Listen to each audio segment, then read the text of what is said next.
Penso che si senta. Sente male?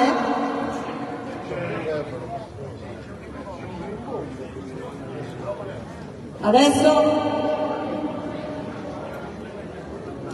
Ancora. Gabriele?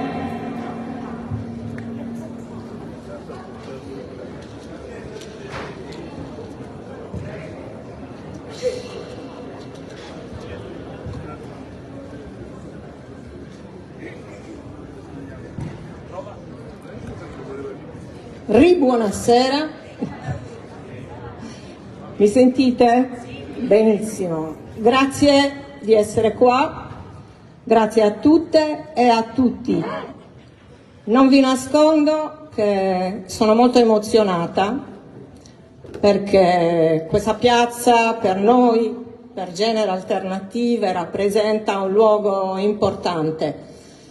Genere Alternative ha voluto fortemente organizzare questo incontro di confronto con Renato Soru, che allo stato attuale è l'unica persona che ci sta mettendo la faccia, che sta andando in giro ad incontrare le persone, le istanze, i territori, le comunità. Genere Alternative è quindi molto felice di accogliere questo invito e di fare in modo che questa piazza diventi una delle tante, delle migliaia di piazze che possono accogliere, direi, tutte le istanze che questa regione ha e sta presentando da tempo, ma che spesso e volentieri vengono ignorate, non hanno spazi, non hanno ascolto. Genere Alternative è un'associazione politica che in questo momento di assoluta frammentarietà, di minoranze che non trovano, così ci definiscono, poi bisogna vedere se davvero siamo minoranza in questo paese, in questa regione, che comunque non trovano un collante, e Genere Alternative si propone proprio come veicolo di queste istanze. Questa associazione è nata all'indomani della campagna elettorale per le comunali, in cui io ero candidata, sindaca, e lo scopo fondamentale di questa associazione è proprio quello di aprire spazi, di aprire dibattito, dove si può ragionare e trovare naturalmente soluzioni per tutti i problemi che questa regione, prima per noi questa città, ha espresso e continua a esprimere tutti i giorni. Oggi ci sono molte iniziative in campo, non ultima la manifestazione che è partita alle 17:30 per la Palestina, per chiedere la liberazione del giornalista palestinese, in un giorno dove abbiamo visto che cosa è successo a Gaza, ancora una volta. Penso anche alle 1000 vertenze che ci sono in questo paese, non ultima quella degli operai della Magneti Marelli. Penso anche alle rivendicazioni degli studenti che si sono visti picchiati dalla polizia a Torino. Penso che questa regione stia vivendo un momento molto importante, che però potrebbe essere vissuto con un altro orizzonte. La crisi economica è sotto gli occhi di tutti, i giovani vanno via, abbiamo uno spopolamento incredibile soprattutto nelle zone interne, abbiamo una classe politica che non ascolta. Genere Alternative non si sta candidando né alle regionali né alle comunali. Genere Alternative è qui in maniera generosa proprio per offrire questi spazi, perché siano spazi che servono appunto a trovare soluzioni per tutte queste vertenze.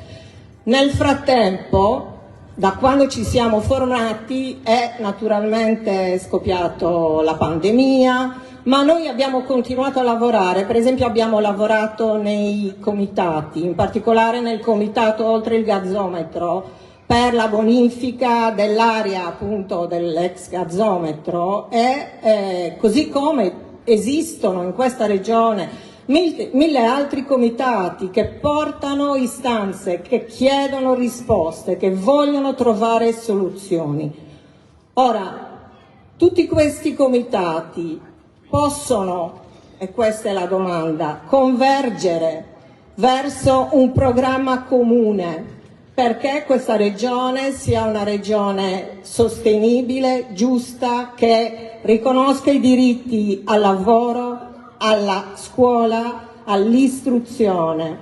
10.000 giovani ogni anno lasciano questa regione per andare a studiare fuori. Di questi 10.000 giovani, pochissimi ritornano in questa regione perché non abbiamo da offrire lavoro, perché non abbiamo da offrire speranza e futuro. Ma questo futuro come lo si costruisce? Il futuro si costruisce qui, adesso, con i piedi assolutamente piantati nella realtà del presente. Noi crediamo che questo sia un momento importante, fondativo, per un'altra Sardegna. Oggi ci sono altre possibilità che sono quelle appunto di tutti questi comitati, ma noi auspichiamo, come ho detto, che questi comitati convergano, che i movimenti che si sono creati in tutti questi anni abbiano una risposta. Quindi siamo fuori dai tavoli, siamo fuori dai poli, siamo fuori dai campi larghi, perché vogliamo riportare a votare il 50% delle persone che da tempo non vota. E io penso, e questo è il pensiero di Genere Alternative, che soltanto riuscendo a trovare un collante saremo un motore di cambiamento. Quindi è adesso che noi dobbiamo porre le nostre giustissime cause per trasformare questo presente e avere un futuro che deve essere garantito non soltanto per noi, ma soprattutto per le generazioni future. Volevo infatti leggervi una piccola cosa, che chiaramente non ho scritto io, ma che riassume quello che vorrei appunto dirvi, per lasciare poi spazio a Renato e a Giovanni Bua, che gentilmente ha deciso con molta generosità insomma di essere qua stasera. E la frase è questa: come sarà il futuro? Nessuno conosce la risposta a questa domanda. Quello che sappiamo è che gli effetti che appariranno nel futuro sono tutti contenuti nelle cause poste nel presente.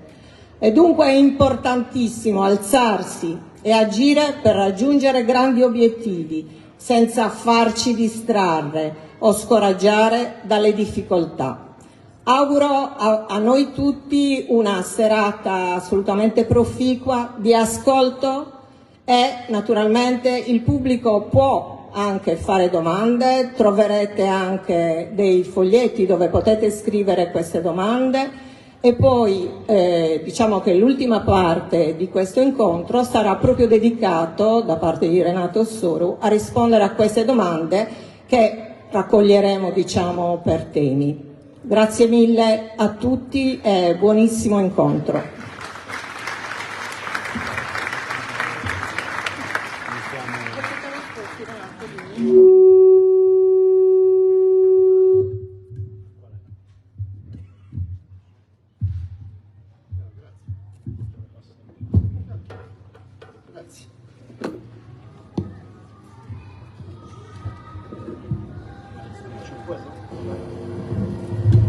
Pronto? Vado? Si sente? Anche così. Buonasera a tutti, io sono Giovanni Bua, cronista della Nuova Sardegna. Ciao Nico.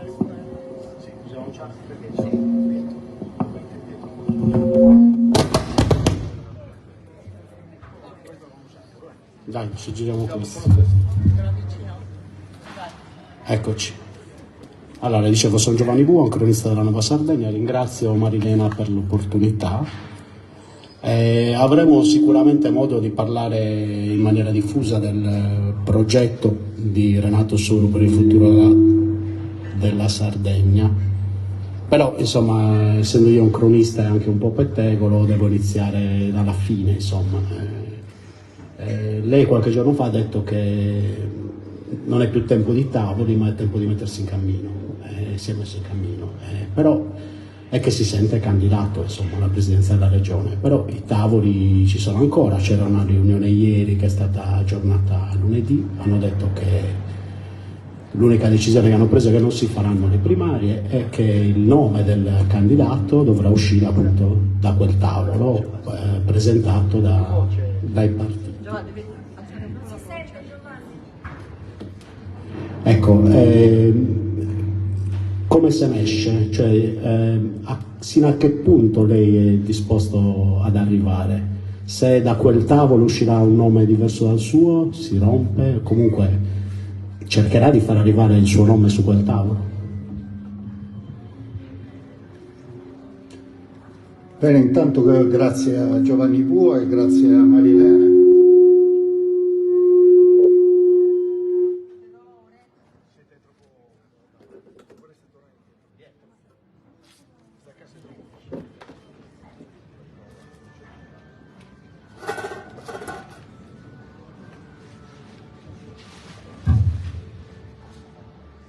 Dicevo grazie a Giovanni Bua. Si sente adesso? Sì. Vai. Grazie a Giovanni Bua, grazie a Marilena Budroni e a tutte le sue amiche che hanno organizzato questa serata. E grazie a tutti voi, alcuni amici di vecchia data che riconosco e che sono felice che siano qui, e tanti altri che vedo per la prima volta. Vedo persone anche molto rappresentative di questa città e le ringrazio per aver dedicato un po' di tempo questo pomeriggio a sentire questa nostra conversazione. Non mi sottraggo alla domanda, ma sta facendo davvero o sta scherzando? Cos'è questo? I tavoli comunque esistono, si sono riuniti, dicono delle cose, poi parli con uno e te la racconta in un modo, parli con un altro e te la racconta in un modo ancora diverso, dopo 2 o 3 passaggi la posizione è persino totalmente stravolta, lunedì ce ne sarà un altro, eccetera. Ma il fatto è che oggi mi pare che sia il 7, no? Quindi mancano 72 giorni alla presentazione delle liste regionali.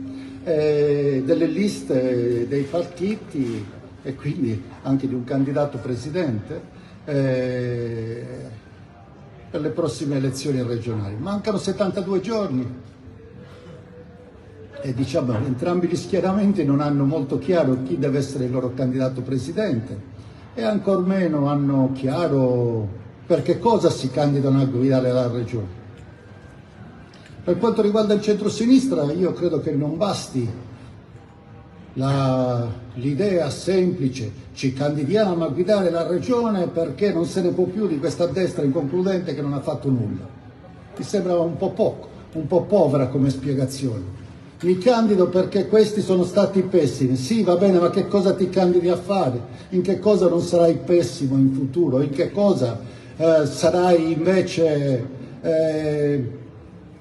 ti riprometti di essere così interessante, così importante da farmi riprendere, tornare la voglia di alzarmi dal divano di casa quella domenica lì e andare a votare, partecipare al voto, anziché stare con la mia frustrazione, col dispiacere, con la perdita di speranza, di fiducia verso il futuro e quindi diciamo chiuso in me stesso, nei miei problemi o nella mia vita e in quella della mia famiglia, senza pensare che ci sia una dimensione più vasta in cui vivere la vita e anche la soluzione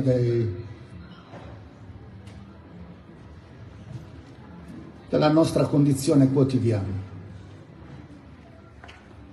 Qual è la proposta del centro-sinistra? La proposta del centro-sinistra oggi non c'è. Qual è la proposta del centro-sinistra in tema di transizione verde, nei temi ambientali, nella gestione dei rifiuti, nella gestione di questo assalto speculativo delle energie rinnovabili? Diciamo sì o diciamo solo no, o abbiamo una consapevolezza di quello che può servire alla Sardegna, la necessità di contribuire a questa transizione dall'energia da fonti rinnovabili e di contribuire in maniera positiva per noi e per noi tutti? Che cosa pensiamo del governo del territorio, di questo piano paesaggistico regionale che in tanti hanno cercato di abbattere in 17 anni, ma è ancora lì e che aspetta di essere concluso e soprattutto attuato con una legge urbanistica? La gente è stanca di entrare negli uffici comunali e dice: scusa, io devo aggiustare la finestra, devo sistemare la facciata di casa mia. Ah, non si può, colpa del PPR. No, colpa del piano urbanistico comunale che dopo 20 anni non hai ancora fatto. Colpa delle decisioni che non hai saputo prendere, colpa dell'ufficio tecnico che non funziona, colpa degli interessi del tuo paese che non sei stato capace di comporre, colpa tua, non colpa delle norme, colpa della volontà di vivere sempre al di fuori delle norme, ma dentro le strade, le scorciatoie che uno spera di trovare. Che cosa ne facciamo di questa sanità? Continuiamo a parlarne come se tutti fossimo dei massimi esperti, e mentre non ripeterò quello che sapete già, perché lo so anch'io, perché capita in tutte le famiglie. A mia sorella gli è capitato di non avere più un medico che gli prescrivesse i farmaci. Mia sorella è a casa.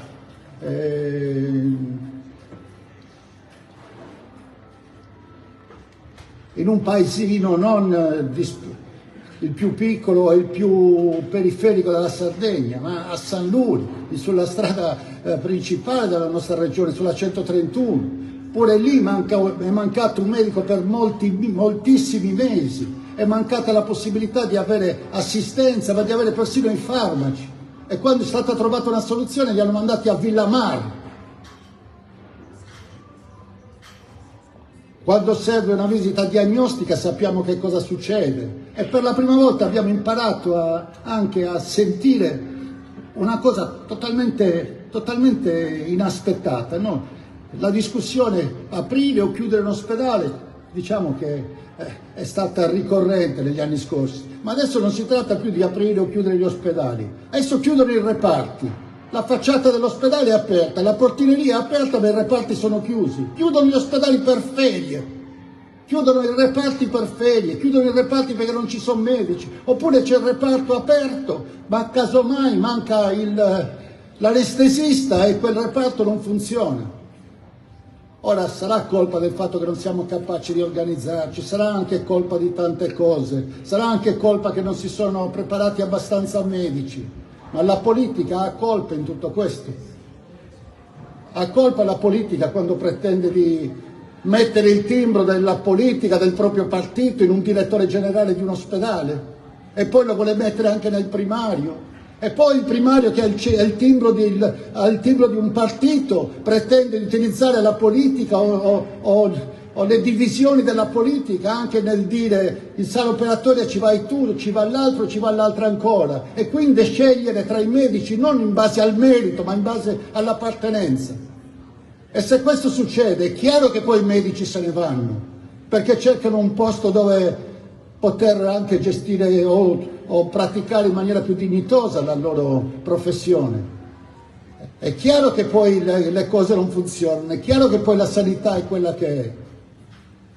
Eppure non ci vorrebbe molto a dire: vabbè, capisco che l'ospedale è il centro acchiappavoti più importante che c'è in città, ma la sanità non si può continuare a considerarla un centro acchiappavoti. E credo che questo sia il cancro della sanità della Sardegna. Il fatto che tutti i medici, dal medico all'infermiera, all'ospedale, al personale sanitario, all'OS, tutti sanno che devono fare riferimento a qualcuno, altrimenti chissà che cosa succede. E allora a me interessa il centro-sinistra, ma stiamo parlando di un centro-sinistra che promette questo o un centro-sinistra che vuol perpetuare questo, semplicemente cambiando una dirigenza con un'altra? Non abbiamo una grande classe dirigente, anche in medicina, o grandissima, non c'è per sostituire ad ogni cambio di legislatura una casacca con un'altra, c'è la necessità di fare in modo che cresca la miglior possibile classe dirigente e che sia al servizio della sanità pubblica, che sia al servizio dei bisogni di una popolazione anche che invecchia, che sia al servizio di tutti e non sia al servizio del politico di turno e di garantire la rielezione di qualcuno. Questo non è accettabile. Quindi il tavolo è estremamente interessante, ma è ancora più interessante dire per che cosa. E non c'è più tempo per attardarci alle discussioni nel tavolo, piuttosto che andare in giro per la Sardegna e promettere non di sostituire la giunta Solinas, promettere cose vere, promettere cose da fare, promettere un'idea di Sardegna, promettere una visione di futuro, promettere di avere maggiore attenzione alle necessità di oggi, maggiore attenzione a tutti, a non escludere nessuno. E mentre combattiamo per cercare di sistemare i danni di oggi, le necessità di oggi, i ritardi di oggi, non perdiamo neanche un momento per costruire passo passo un futuro diverso per questa regione, un futuro che questa regione non ha mai visto, perché comunque non siamo mai usciti da una situazione di ritardo di sviluppo, da una situazione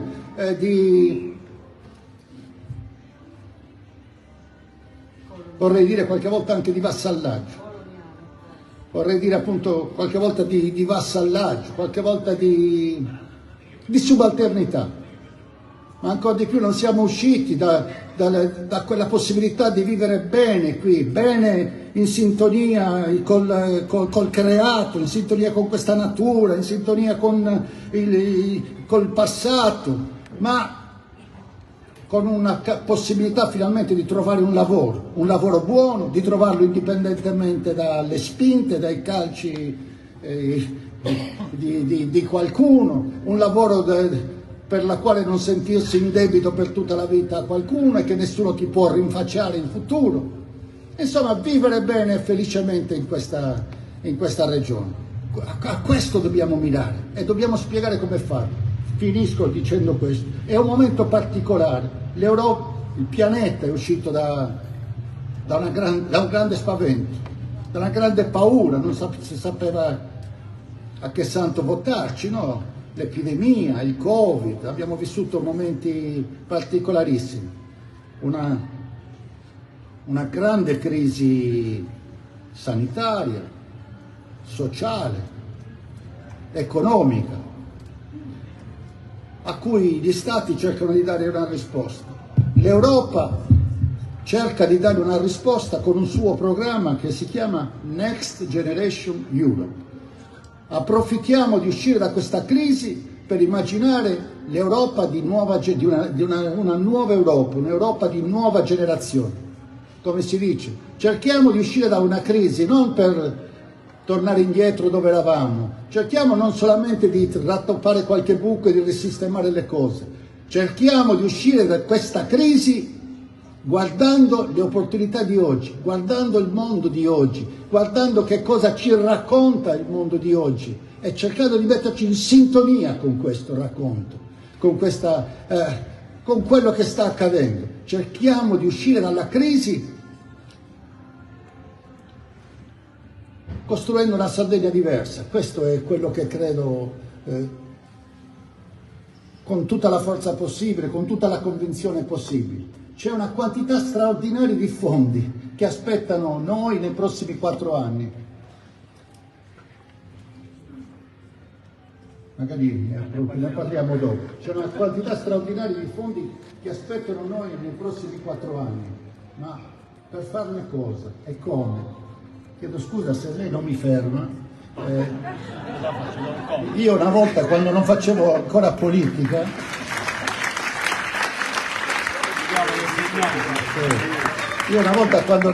non facevo ancora politica, un giorno mi ero trovato vicino a un sassarese illustre, che poi è la buonanima del Presidente della Repubblica Francesco Cossiga, e che mi disse, non date mai un microfono a un politico perché non ve lo restituirà più. Insomma, e anch'io in 32esimo sono un politico e anch'io faccio difficoltà a restituirlo qualche volta. Va bene.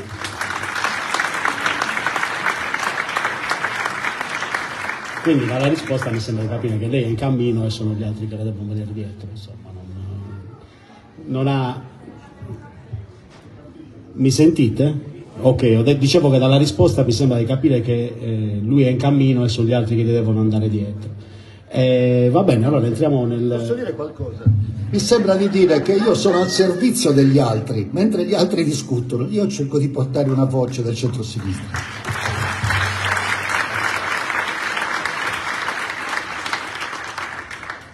Va bene, entriamo un po' nel merito delle questioni. Allora, indubbiamente una delle cose più interessanti, probabilmente dell'intera storia dell'isola, una delle parti più interessanti è quella della transizione energetica. Abbiamo sole, vento, onde in abbondanza per produrre molta più energia di quella che ci serve, in un momento in cui tutti i finanziamenti europei sono, insomma, mettono il Green Deal al primo posto. Però io le vorrei chiedere due cose. La prima è come si fa a evitare che ci sia una speculazione privata dietro questa grande richiesta da soddisfare, visto che ci sono già progetti che sono piovuti sull'isola per, insomma, in quantità impressionante. La seconda, ammesso che la regione riesca a tenere il pallino, insomma, di questa...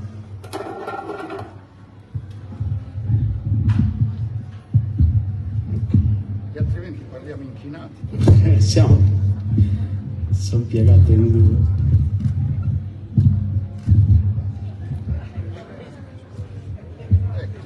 Ok.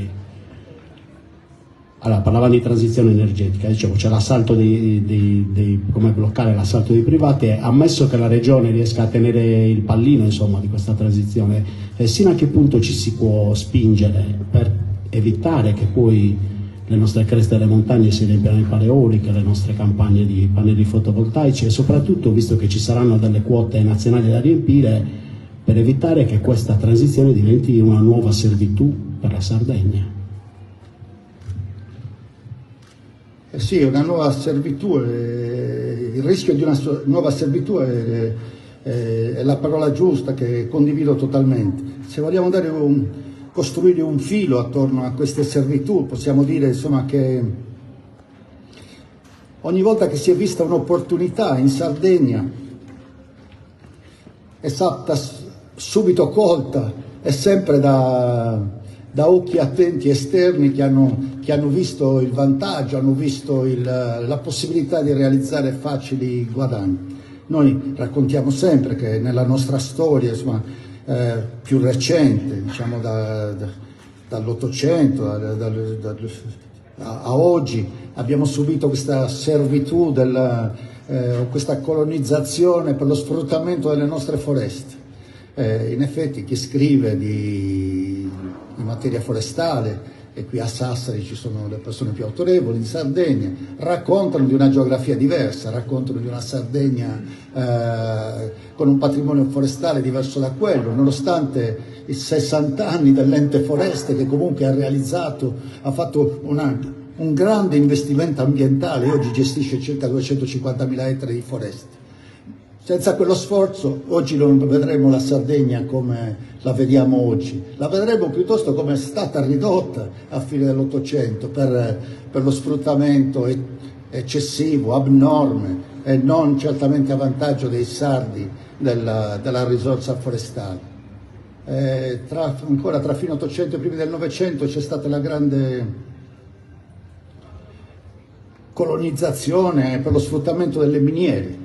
Le materie prime importanti per l'epoca, e anche lì sono arrivati da fuori, sono arrivati in maniera aggressivissima, naturalmente con nessuna attenzione, non dico per l'ambiente, ma nemmeno per gli esseri umani.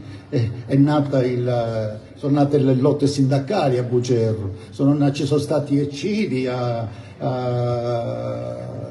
fianco al municipio di Iglesias. Insomma, la storia dell'economia mineraria è una storia che ha lasciato, è una storia certamente di sfruttamento dell'ambiente, ma è stata anche una storia di sfruttamento degli esseri umani, della loro vita, della loro condizione di salute, della loro sicurezza, veramente inaccettabile. E oggi, insomma, godiamo dell'eredità di quelle lotte. In quella storia tutta straniera, qui a Sassari lo dobbiamo ricordare Giovanni Antonio Sanna, che io considero il più grande imprenditore della storia della Sardegna, e qui ha lasciato il museo, come tutti conoscete. È una storia lunga, è anche bellissima, di imprese, di innovazione, di visione, che merita di essere discussa di tanto in tanto qui in Sardegna e qui a Sassari. Cosa ci ha lasciato l'economia mineraria? Lo vediamo, ci ha lasciato ruderi, ci ha lasciato bonifiche da fare, ci ha lasciato problemi qualche volta difficilissimi da superare. L'ultima impresa mineraria di patrimonio dello Stato, quando è andata via buttando giù i tetti. C'erano degli edifici anche sani, ma è andata via buttando giù i tetti, in maniera che potessero essere considerati dei ruderi e non dovesse pagare l'IMU. Una delle più grandi aziende italiane, l'ultima a gestire le imprese, di proprietà dello Stato, è andata via come fanno gli eserciti in rotta, in fuga, che buttano giù i ponti. Questi hanno buttato giù i tetti per non pagare l'IMU. Questo è quello che ci ha lasciato l'economia mineraria e la servitù mineraria. Certamente la Sardegna soffre di una servitù militare abnorme, non tanto delle servitù militari, lo spazio aereo, lo spazio in acqua o anche una caserma. Soffre del fatto che in Sardegna si svolga in tempo di pace la stragrande parte delle attività militari, di esercitazioni militari, di attività nei poligoni militari in tempo di pace, non solo per l'Italia, che sarebbe giusto farla, ma anche per altri paesi della NATO, che pagano lautamente per venire in Sardegna. Insomma, una condizione ormai che dura da 60 anni, si è vista l'opportunità di zone più o meno vuote, poco popolate, anche una popolazione che non faceva tante storie, e c'è stata quell'occupazione. Oggi noi siamo come un esercito che è in prima linea per 60 anni, e per 60 anni rimane sempre lui in prima linea, senza essere avvicendato al fronte. Nella prima linea dei poligoni militari c'è la Sardegna da più di 60 anni. E sembra che questa cosa sia senza fine, ed è una cosa assolutamente ingiusta. Abbiamo vissuto il turismo come una servitù, o come un colonialismo.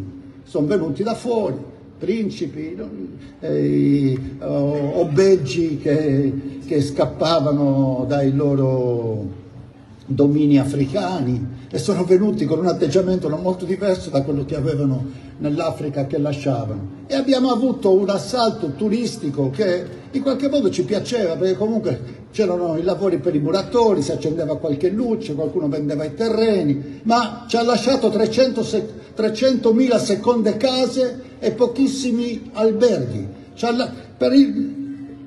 In confronto al consumo ambientale, paesaggistico delle coste della Sardegna, la quantità di lavoro buono che quella quantità enorme di metri cubi ha lasciato è modestissima, perché si è preferito qualche volta il saccheggio piuttosto che l'investimento imprenditoriale di un albergo aperto tutto l'anno, aperto almeno 6 mesi all'anno, piuttosto che la casa che apri e chiudi un mese all'anno. Oggi il mondo lo sa, il pianeta non può vivere se non cambia le sue abitudini in materia di produzione di energia, se non lascia i combustibili fossili dove sono, smette di spendere montagne di soldi per sottrarli a migliaia di chilometri da sottoterra, smette di fracassare anche il substrato terrestre con il, come si chiama, lo shale gas, quello che bombardano sottoterra per far esplodere le rocce, e trova nuovi modi di convivere con la necessità di energia, risparmiarla laddove è possibile, efficientare laddove è possibile, produrre da fonti di energia rinnovabile. Insomma, l'Europa ha una data per la transizione dalle fonti fossili alle fonti rinnovabili. Quindi lo sanno tutti, è un'opportunità enorme. I nuovi barbari sono venuti, hanno presentato 50 gigawatt di progetti.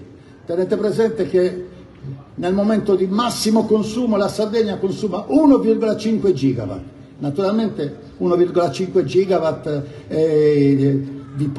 di consumo prodotto da una centrale come quelle che sono oggi a Fiume Santo è una cosa diversa da quelli del eolico o solare, che naturalmente lavorano meno ore al giorno. Ma possiamo dire che 4 gigawatt di rinnovabile valgono 1 gigawatt normale di centrali tradizionali, e quindi a noi forse ce ne bastavano 5, 6, 7, e ne abbiamo già parecchi fatti in questi anni, e ora ce ne stanno proponendo altri 50. È chiaro che è una cosa abnorme. Per rispondere più precisamente alla domanda, l'Italia ha la sua quota di rinnovabile, certo che ce l'ha, l'Europa si è dato questo compito, no? Lo chiamano il Green Deal europeo, quindi il Green Deal europeo, un'Europa green, un'Europa che rinasce attorno al tema della transizione ambientale ed energetica, e i fondi del PNRR, ma con delle condizioni, e le condizioni vanno rispettate, altrimenti, come leggiamo nei giornali, oddio, non ci pagano la seconda tranche, o non arrivano i prossimi 14 miliardi che dovevano arrivare a fine mese, non arriveranno. Insomma, ci sono delle condizioni, e la condizione è che l'Italia di anno in anno proceda nella dismissione delle fonti fossili e aumenti la quota di rinnovabile fino a azzerare l'una e arrivare finalmente a un'economia, alla produzione di fonti energetiche solo da fonti rinnovabili. Quindi ci sono delle condizioni che noi dobbiamo rispettare, ci sono delle quote che noi dobbiamo rispettare, ma noi dobbiamo rispettare le quote per la Sardegna, non per tutta l'Italia, e nemmeno per tutta la Lombardia e per tutto il Piemonte, o per tutto il Trentino. Le vadano a mettere nelle Alpi, le vadano a mettere nel Trentino se gliele fanno mettere, o se si fanno rispettare, le vadano a mettere in Valle d'Aosta se gliele fanno mettere. Quindi io sono per la transizione energetica, sono per una Sardegna che al più presto sia libera dalle fonti energetiche, ma penso che dobbiamo fare i calcoli. Qualcuno li ha anche già fatti, alla Sardegna servono 12 miliardi di gigawattora all'anno. Bene, io ne posso produrre 12 miliardi, 13, 14, 15, ne produco anche un pochino di più, ma non ne posso produrre 50 miliardi di gigawattora perché questa la Sardegna, vabbè, c'è il sole e il vento, e che male c'è se produciamo anche per gli altri? Il male è questo, che il costo paesaggistico e ambientale è enorme, anche il costo sociale, il costo di poter fare altre cose nei nostri territori, e il risultato in termini di lavoro è modestissimo, perché questa è un'industria che non produce lavoro. Cosa produce un parco eolico? 3 posti di lavoro? 4 posti di lavoro? Non sono i 1000 posti di lavoro di Fiume Santo quando era al massimo dell'attività, sono 4, 5. Ecco perché noi dobbiamo fare la nostra parte, prenderci la nostra quota, farne un pochino di più magari, ma non fare le quote degli altri. Ognuno si faccia il suo, così come per le basi militari. Noi dobbiamo fare la nostra parte, ma non la parte di tutti per sempre. è la stessa identica cosa. E c'è anche come si dice, un di più a questo discorso. Noi consumiamo 12 miliardi di gigawattora ogni anno in Sardegna. Molti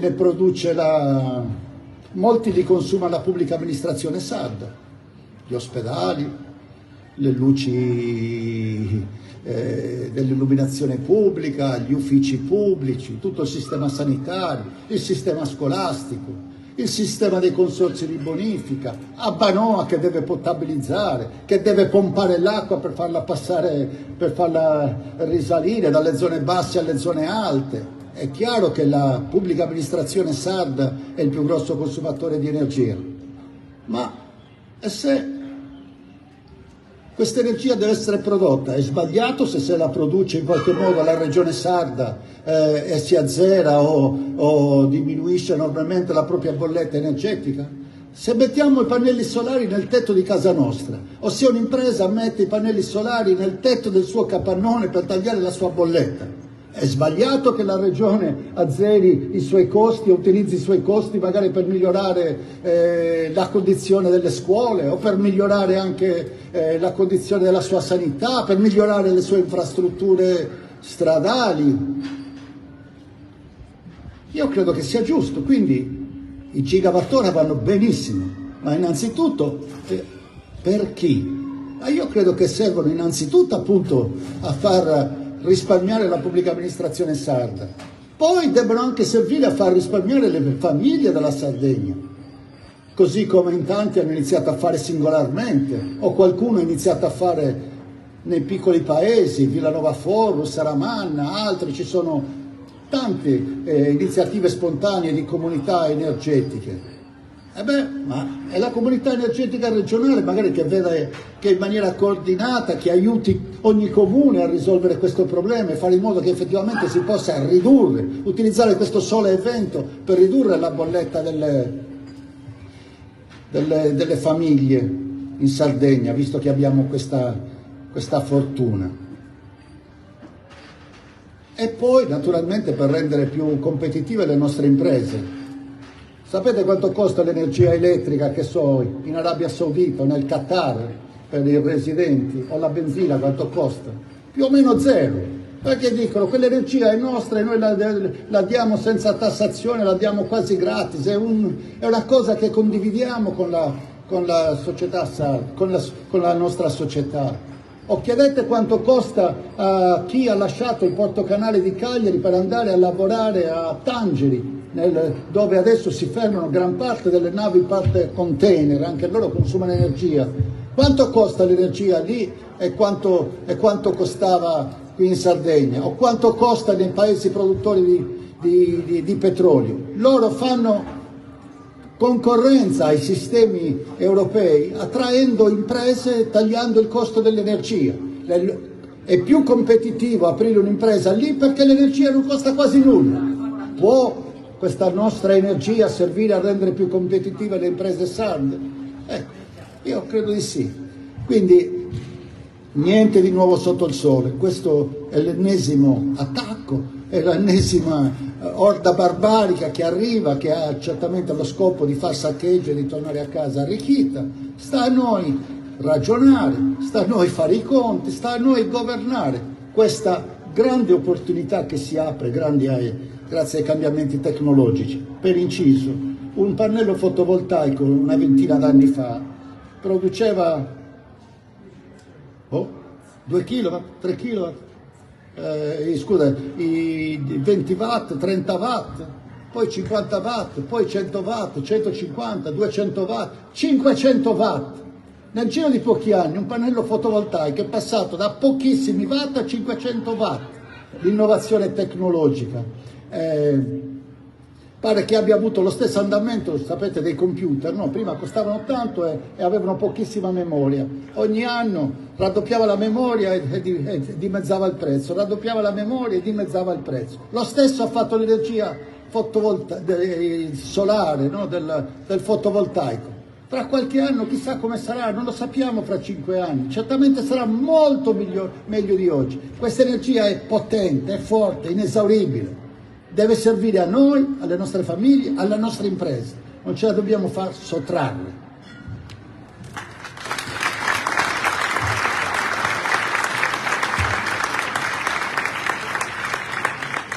Allora, ha già accennato ai problemi relativi alla sanità che insomma tutti ben conosciamo, perché sicuramente la pandemia ha evidenziato carenze, alcune antiche. Oltretutto qui a Sassari la situazione è particolarmente drammatica, perché già la regione investe la metà del suo bilancio in sanità e qua c'è una sperequazione nella divisione delle risorse: per ogni 8 euro che arrivano a Cagliari arriva 1 euro a Sassari. Ecco, il problema è questo: ognuno che arriva fa una riforma. Riformiamo il sistema sanitario, cambiamo tutto quanto. Arriva quello dopo, cancella la riforma che ha fatto quello prima, che indipendentemente dal giudizio che se ne può avere non fa in tempo a dispiegare i suoi risultati, perché non si fa in tempo a vedere. Quindi come si risolvono i problemi? Come propone il problema? Un'altra riforma? Come si fa? Allora, per quanto riguarda 1 euro a Cagliari, 1 euro a Cagliari, 1 euro a Sassari, 8 euro a Cagliari. E soprattutto c'è questa discrepanza nella sanità privata, con il rimborso alla sanità privata. La sanità privata in Sardegna costa circa 110 milioni di euro, sono tutti lì, si sono riequilibrati in parte ma a olio, non a Sassari, e con una storia che andrebbe approfondita. Perché succede questo? Perché la sanità sarda ha già avuto 2 richiami dall'antitrust, dall'autorità antitrust, che gli dice: ma tu non puoi tenere le cose bloccate in questo modo, non è che è sempre la stessa impresa, lo stesso ospedale, lo stesso laboratorio continua a drenare queste risorse dall'altra. E noi in Sardegna abbiamo delle regole veramente magiche, per il quale alla fine prevale sempre i dati storici, per cui noi nel 2004 cosa devo fare? Nel 2024 cosa devo fare? Devo ripartire i fondi per la sanità privata? Bene, li ripartisco come erano nel 2023. E perché? Perché come era nel 2023. E nel 2023 come li abbiamo fatti? Come era nel 2022. Quindi il richiamo ai dati storici è il richiamo che guida la sanità privata sarda. È una cosa assurda, è una cosa totalmente sbagliata, è una cosa contro qualunque norma di buonsenso, ma che ha avuto per ben 2 volte il richiamo dell'antitrust. Però talmente tante sono le incrostazioni, talmente tanti sono gli intrecci, talmente tanti sono gli interessi, per cui si preferisce far viaggiare la gente da un capo all'altro del paese per fare ad esempio una risonanza, piuttosto che far viaggiare una volta sola una risonanza e metterla dove deve essere messa soprattutto vicino ai pazienti. La situazione della sanità privata è veramente tutta da scrivere e da approfondire per chi volesse farlo. Per quanto riguarda invece il resto della sanità pubblica, devo dire la verità, io non so fare né la formazione della squadra del Cagliari, non lo so fare, nemmeno la formazione dell'Italia, e non so fare nemmeno la miglior riforma possibile per la sanità sarda, come si dice, la rete ospedaliera, quanti posti di letto vanno qui, quando vanno là. Mi stupisce vedere che un sacco di gente è diventata espertissima in questo settore. Io credo che qualcuno parli anche senza essere esperto, come può succedere. Però una cosa è certa, abbiamo passato questi ultimi 15 anni con una pallina di ping pong che andava avanti e indietro. Oggi abbiamo una situazione, io non voglio sapere nemmeno se è la migliore possibile, abbiamo una situazione, un'agenzia regionale che continua ad accentrare tutto, soprattutto le cose più importanti, i bandi di gara, gli acquisti, le assunzioni, i trasferimenti, tutta la questione, diciamo, che coinvolge i denari, che coinvolge l'organizzazione, i trasferimenti dei medici e così via.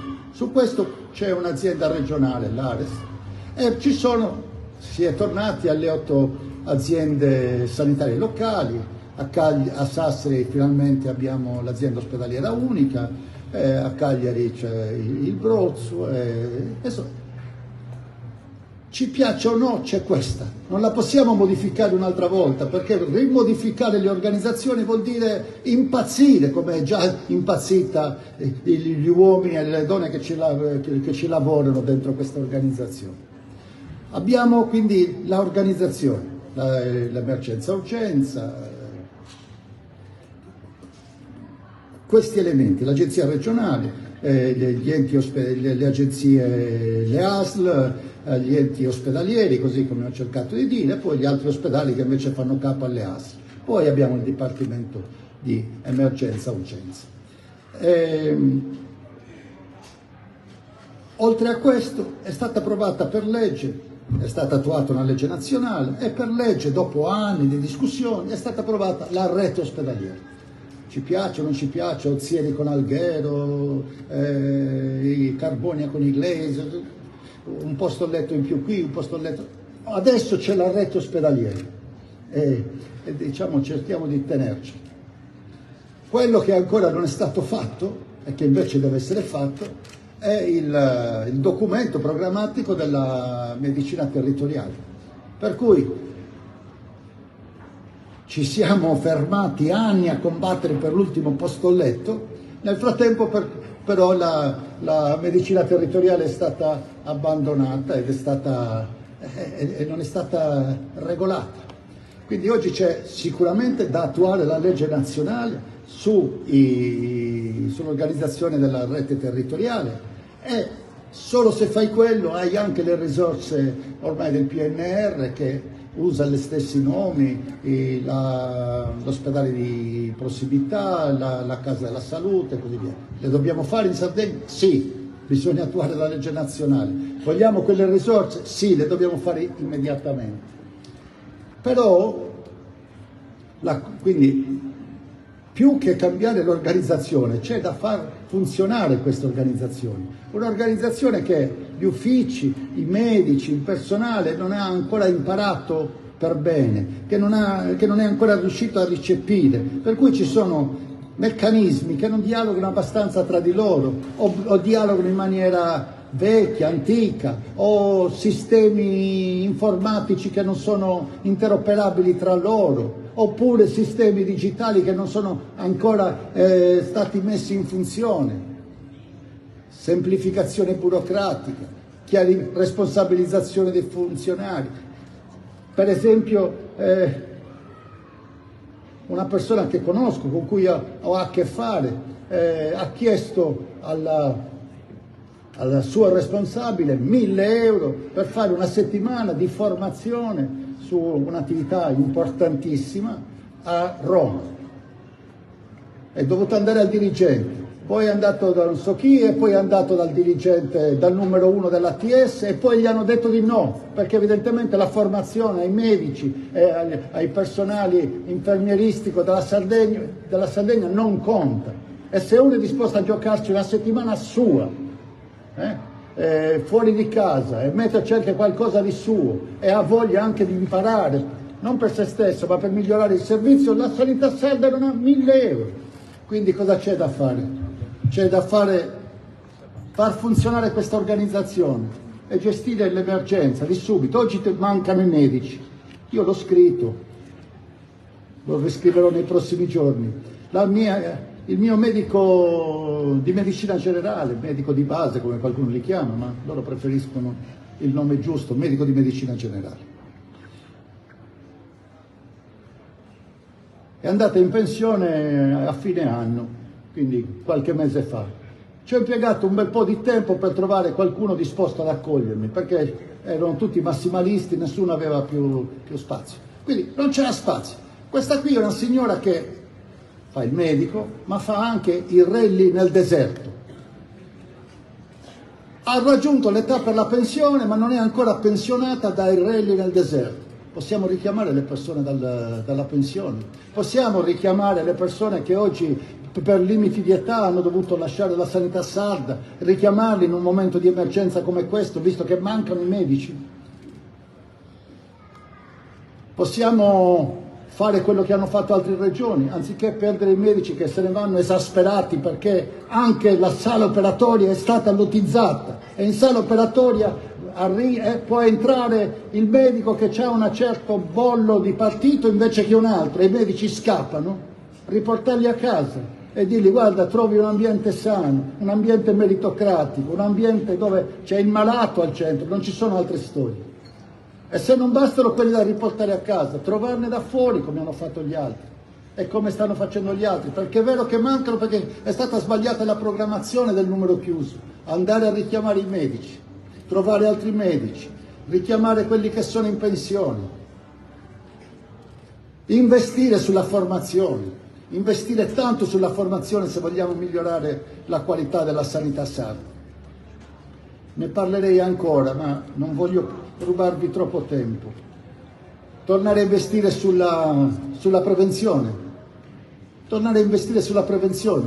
La sanità non è dare la pastiglia quando uno è ammalato, è ormai un concetto globale, no? di salute personale, da quando si è bambini, da prima di nascere fino a quando si è grandi, e poi è un problema di salute personale, è un problema di qualità ambientale, è un problema di servizi sociali laddove c'è maggiormente bisogno, perché dove c'è maggiormente bisogno c'è poi anche maggiormente bisogno di cure sanitarie.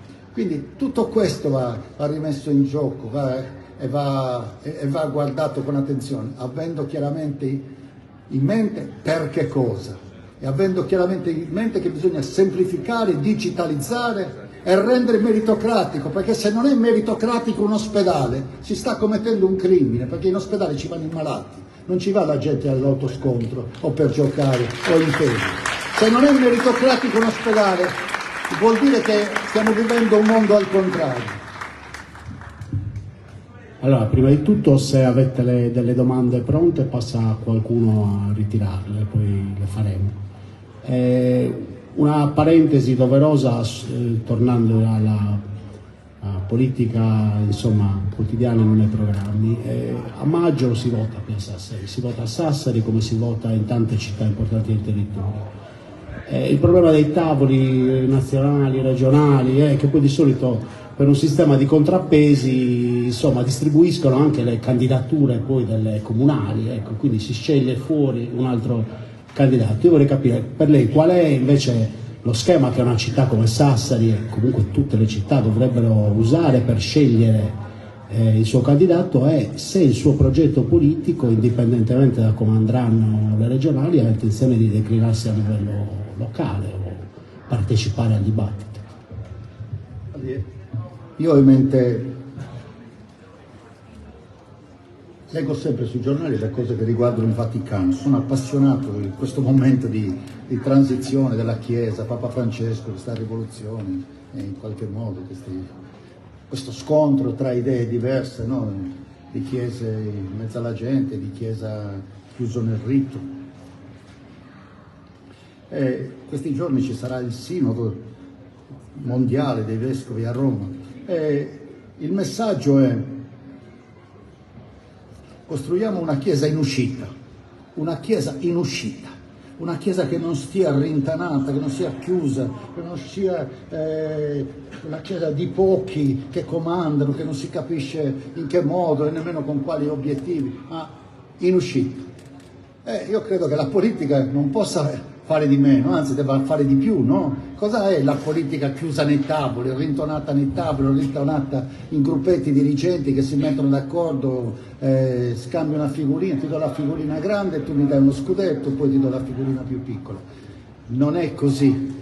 La politica deve essere in uscita. Oggi è bellissimo, mi fa super piacere che siamo in piazza e quindi credo che decisioni così importanti, qual è il candidato del centro-sinistra, di questa parte della divisione del mondo per la città di Sassari?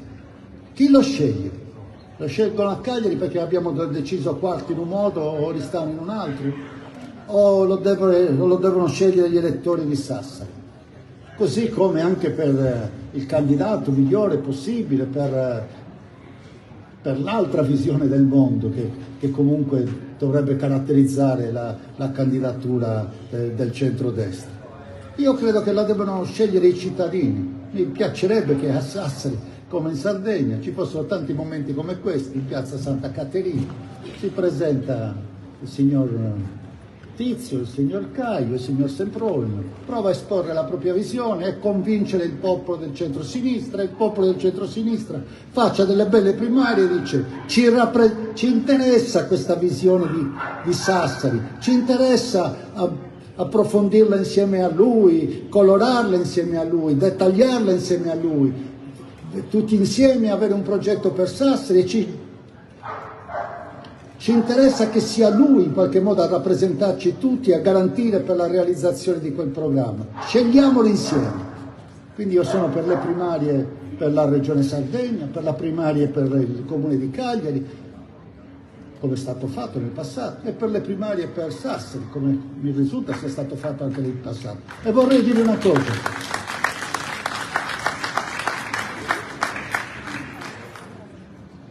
C'è anche una discussione. Ma le dobbiamo fare tutti assieme o le facciamo una alla volta?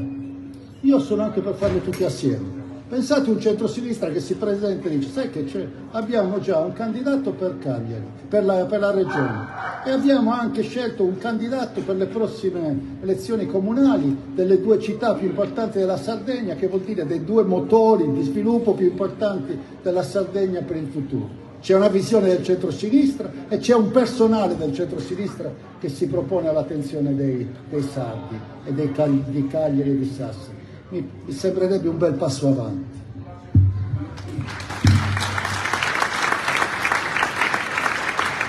Oltretutto qui in piazza c'è uno che le ultime primarie che hanno fatto a Sassari le ha vinte abbastanza a sorpresa, Nicola Sanni.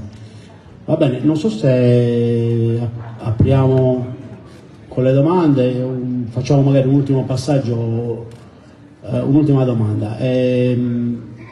Una cosa che non mancano sono i soldi. Abbiamo una quantità di risorse che fa impallidire i piani di rinascita.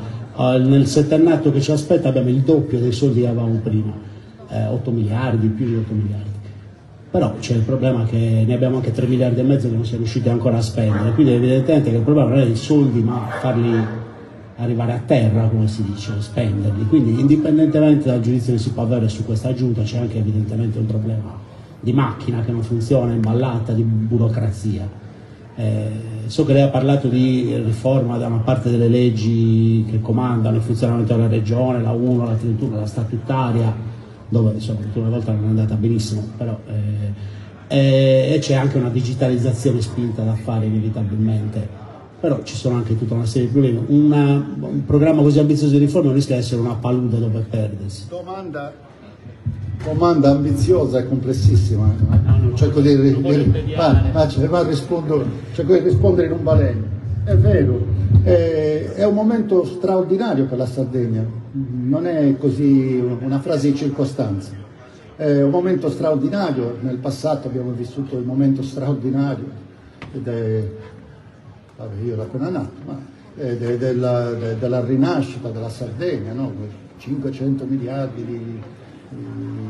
di lire, insomma è un'idea di cambiamento e di una rinascita che riguardasse tutti, che riguardasse ciascuno, che poteva entrare in ogni famiglia, non solamente la rinascita di opere pubbliche o cose di questo genere.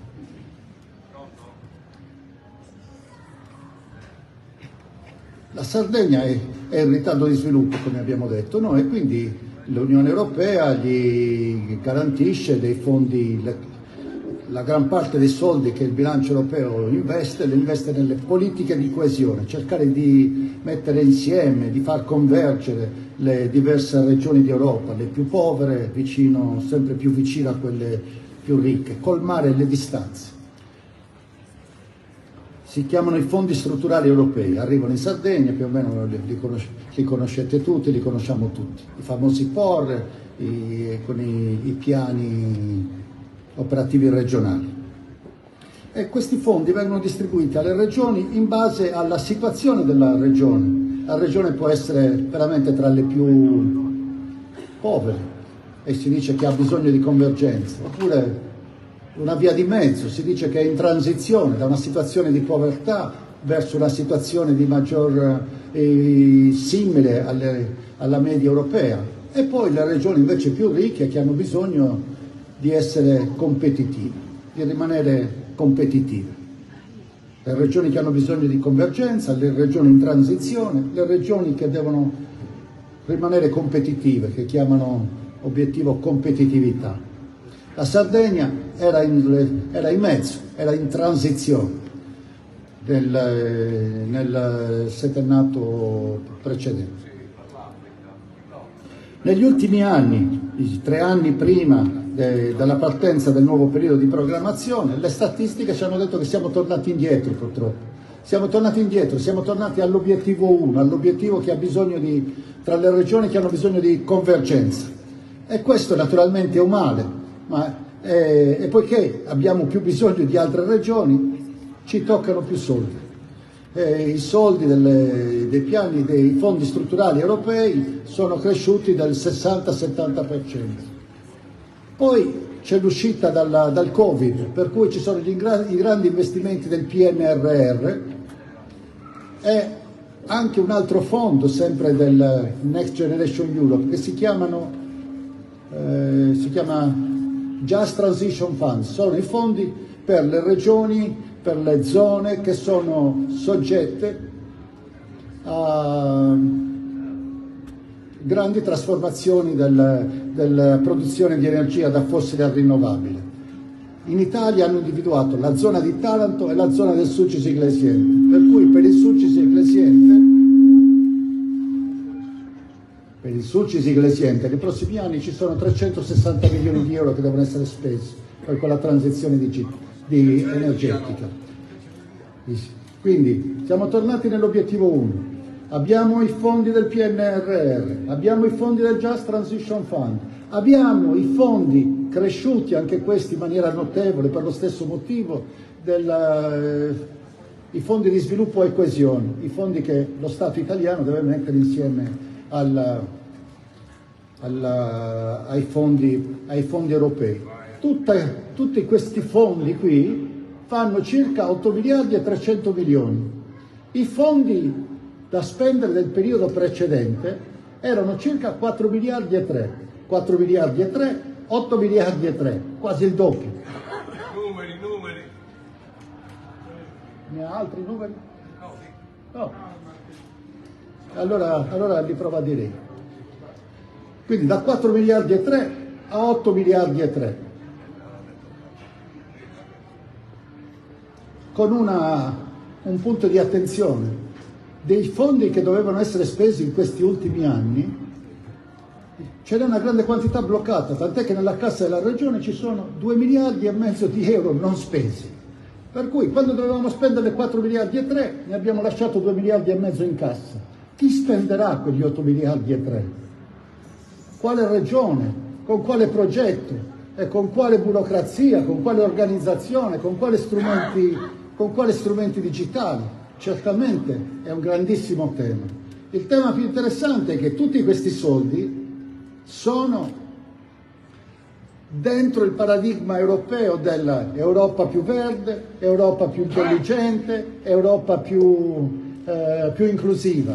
O qualche volta lo declinano in maniera diversa, il Green Deal, o transizione verde, transizione energetica, transizione digitale, Europa più coesa, Europa più connessa con la mobilità intelligente, Europa più inclusiva, più partecipativa. Cioè tutti questi fondi sono dentro questo schema, dentro queste parole chiave, e già ci dicono qual è il progetto con il quale dobbiamo metterci in sintonia. Dobbiamo mettere in sintonia la visione, il progetto con queste risorse. E non è che siano semplicemente un bancomat da spendere, hanno bisogno per esempio di un'infrastruttura legislativa, hanno bisogno, se devi lavorare sulla transizione ambientale, hanno bisogno delle leggi per esempio sulla gestione integrata dei rifiuti. È stata approvata nel passato la legge sul sistema idrico integrato, la legge Galli, ma non è stata approvata ancora in Sardegna la legge sulla gestione integrata dei rifiuti. Abbiamo bisogno di approvare il piano energetico e di approvarlo in maniera cogente e quindi approvato anche in Consiglio regionale. Abbiamo bisogno di fare una legge urbanistica se dobbiamo gestire in maniera coerente il governo del territorio. Insomma, c'è da calare queste indicazioni generali e queste risorse generali in una visione di Sardegna totalmente diversa, progetti chiari, accompagnati da leggi chiare e da un'organizzazione nuova, perché questa organizzazione non ce la può fare. Cambiare l'organizzazione significa cambiare delle leggi che tanti di voi conoscono, delle leggi che sono state disegnate ai tempi dei vecchi ministeri. I ministeri sono stati cambiati, gli assessorati della Regione Sardegna ancora no. Quindi abbiamo un'organizzazione vecchia, di un tempo passato, di un mondo che non c'è più, un'organizzazione ancora cristallizzata, un centro regionale di programmazione che nacque appunto all'epoca della programmazione della Rinascita, che è un po' un centro un pochino eccentrico rispetto al resto della pubblica amministrazione regionale.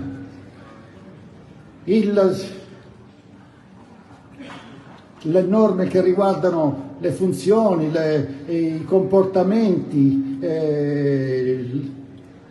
tra i dirigenti e il personale della regione, è tutto da risistemare. In questi ultimi anni è stato risistemato un pezzo, è stato emendato, chiamiamola così, la legge 31, semplicemente per creare quella che nei giornali è stato chiamato il maxi staff, no? Vi ricordate? Anziché semplificarla, la pubblica amministrazione regionale è stata ingigantita. Anziché lavorare con gli uffici c'è uno staff che è diventato di quasi 150 persone, una roba mostruosa. Tantissimi posti che poi non sono stati nemmeno coperti. A oggi non lo so, ma forse la settimana scorsa o 2 settimane fa non c'era ancora il direttore generale della programmazione. Questi fondi devono essere sono gestiti principalmente, coordinati principalmente dal centro regionale di programmazione, che non ha un direttore generale da 6 mesi.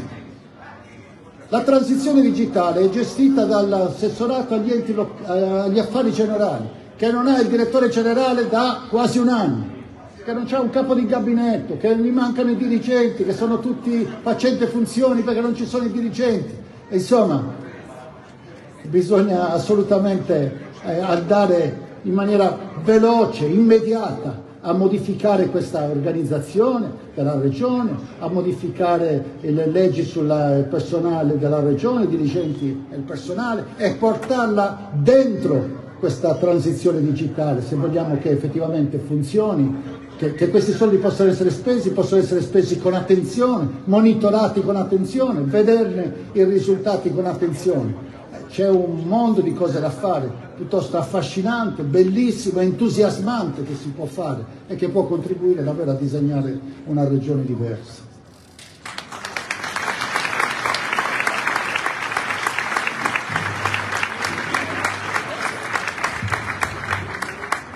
Allora, come avevamo detto, abbiamo raccolto le domande scritte e per il tempo che ci rimane tenteremo anche un po' di accorparle per temi. Alcuni di questi sono già stati trattati, quindi vediamo un po' se riusciamo a dare spazio a tutti.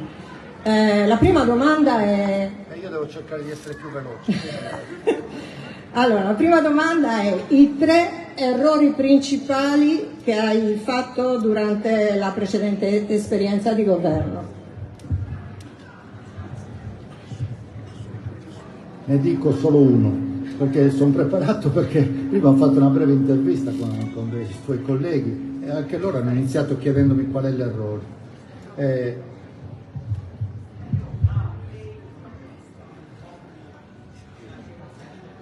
qual è l'errore del passato. Nel passato avevo molta fretta, ce l'ho ancora, però nel passato ne avevo tanta, perché la mia idea era stata anche la mia promessa, ingenua, mi voglio occupare di politica 5 anni e poi torno al lavoro. E infatti non avevo nemmeno lasciato il lavoro, l'avevo lasciato lì, sbagliando, perché pensavo che lì sarei voluto ritornare. E quindi pensavo che in 5 anni si sarebbe dovuto fare tutto il più velocemente possibile, perché non ci sarebbero stati altri 5 anni, almeno non per me.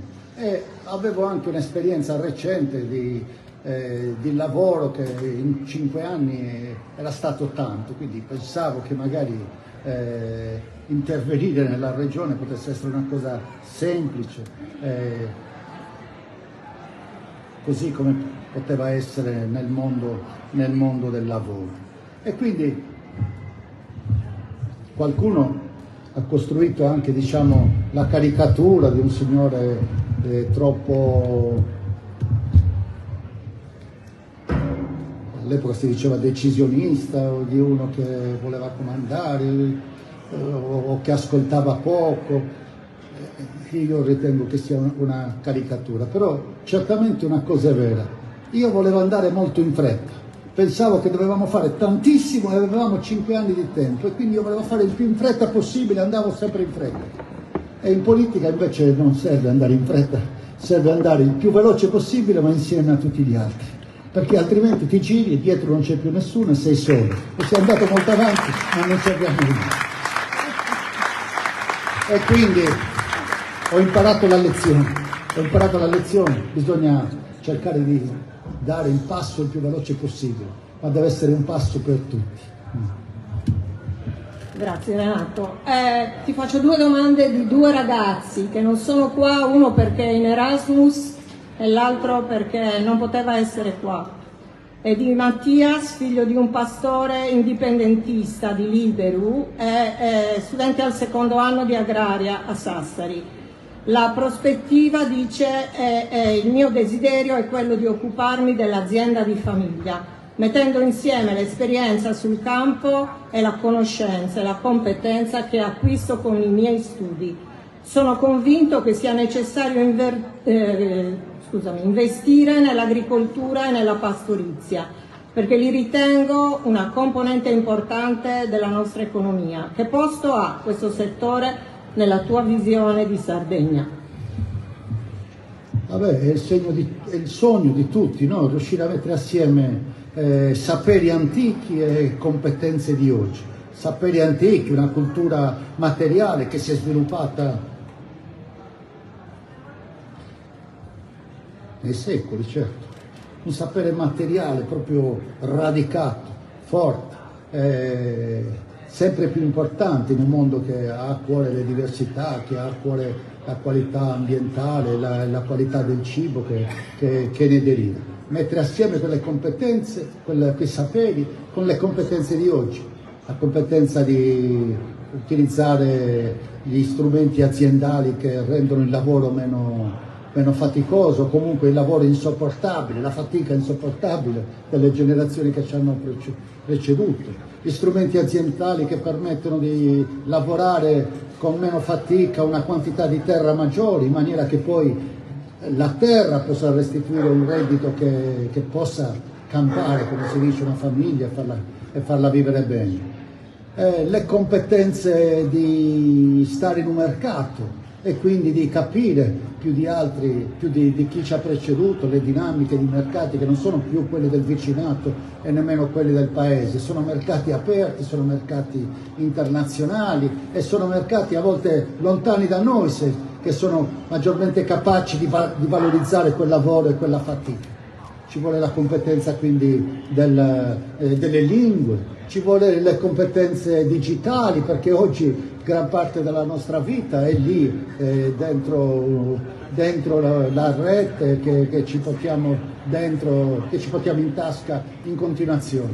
E quindi questa cultura materiale antica e questa cultura nuova, specialistica dell'agricoltura, delle materie agricole, ma poi anche una cultura delle lingue, del girare nel mondo, ma loro ora sono molto più abituati di me, di noi, perché hanno conosciuto questa Europa dell'Erasmus e questo scambio tra università, e quindi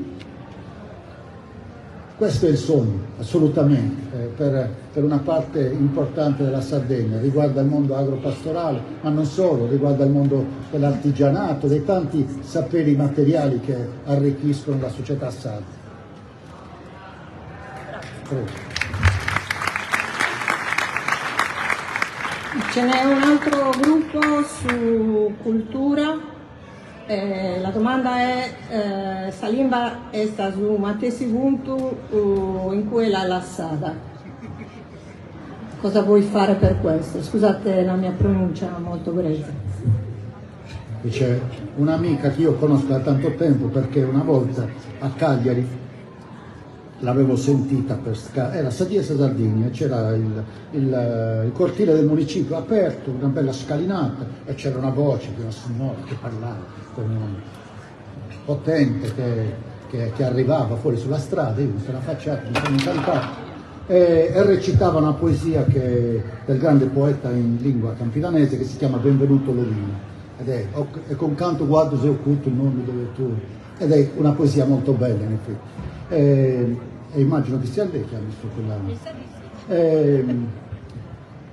Sì, io mi sono occupato di lingua sarda perché quando viaggiavo tra il continente e la Sardegna, una volta avevo acceso Videolina e avevo visto un assessore alla cultura dell'epoca, non mi ricordo più come si chiama, dell'Oristanese, e c'era tutta una tribuna di appassionati di lingua sarda, studiosi a qualche titolo, esperti, e ho assistito a una delle risse peggiori che si potesse assistere sulla lingua sarda, su dove stesse l'accento, dove si chiama il colpo di glotti, il TH, DH, tutte queste cose. Quante lingue ci sono? In Sardegna non c'è una lingua, in realtà ce ne sono tante, a parte il catalano, il gallurese e il tabarchino. Insomma, è vero, sulla lingua si sono combattute guerre. Un paese che io conosco,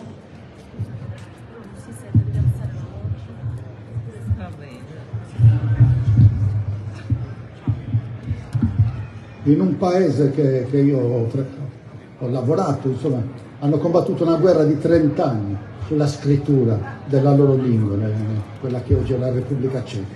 Hanno combattuto sugli accenti. In Sardegna c'è da risolvere una questione. Intanto, abbiamo una lingua minoritaria o semplicemente ne abbiamo tante?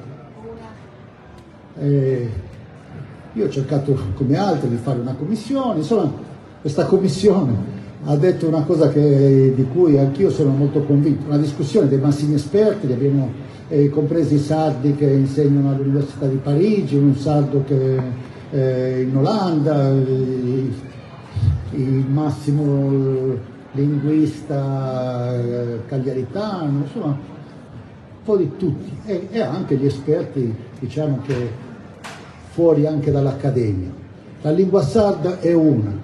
Alla fine sì, ci sono le differenze locali, ma se uno presta attenzione si accorge subito che la lingua sarda è una. Invece di los c'è sos, invece di la c'è sa, cioè cambiano gli articoli, ma poi la costruzione è la stessa. I vocaboli qualche volta non sono immediatamente percepiti, ma più per la pronuncia che per la scrittura del vocabolo.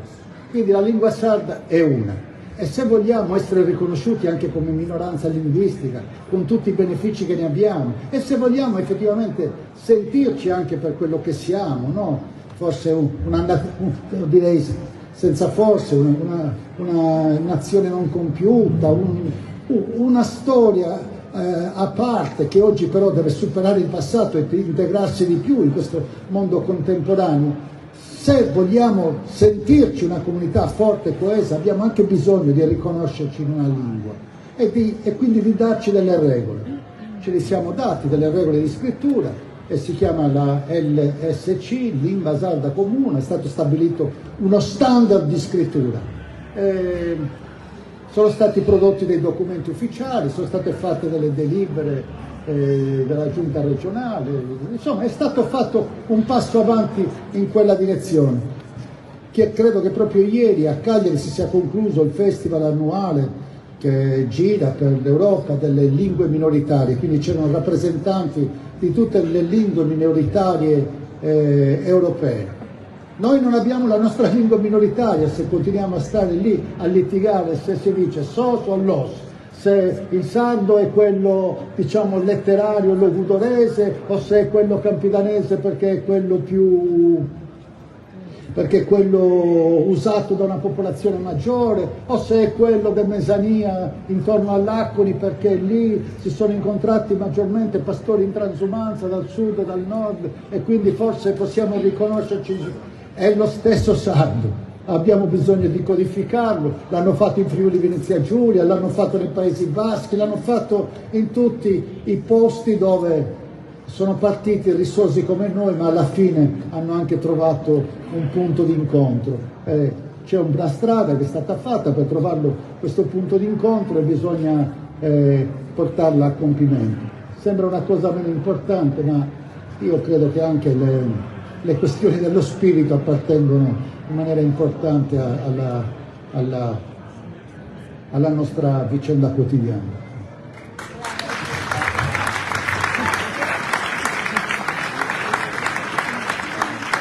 Allora, ci sono diverse domande sulla possibilità di utilizzare appunto i fondi del PNRR.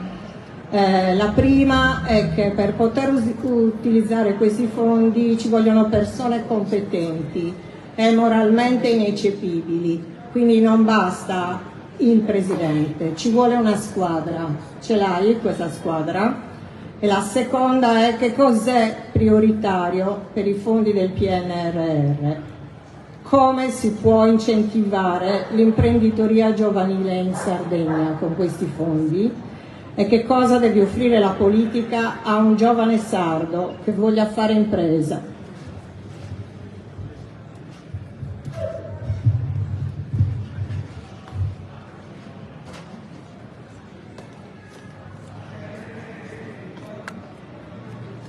C'è una parola che usano, parto all'ultima domanda, cosa deve offrire la politica a un giovane sardo che deve fare impresa?